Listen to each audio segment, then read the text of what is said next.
এই দোয়াটা পড়ার দরকার আছে না নাই? সকালবেলা যদি পড়েন 3 বার, সারাদিন তারা আপনার জন্য মাগফিরাতের দোয়া করবে। আর ওই দিন ইন্তেকাল করলে আল্লাহ তাআলা শহীদ হিসেবে আপনাকে কিয়ামতের দিন দাঁড় করাবে। আবার সন্ধ্যাবেলায়ও যদি পড়েন, সারা রাতের জন্য 70,000 ফেরেশতা মাগফিরাতের দোয়া করবে। ওই রাতে মারা গেলে শাহাদাতের মৃত্যু নসিব হয়ে যাবে। সকাল সন্ধ্যার যে জিকির, এই জিকিরের অন্তর্ভুক্ত করে নেবেন এই ওয়াজিফাটা। হুয়াল্লাহুল্লাযী লা ইলাহা ইল্লাহু আলিমুল গায়বি ওয়াশ শাহাদাতি হুয়ার রাহমানুর রহিম।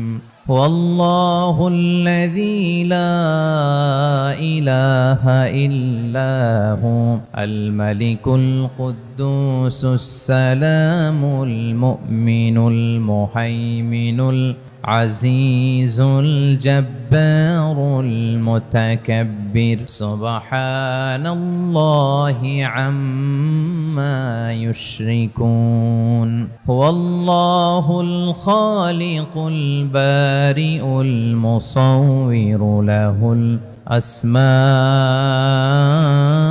الحسنى يسبح له ما في السماوات والأرض وهو العزيز الحكيم.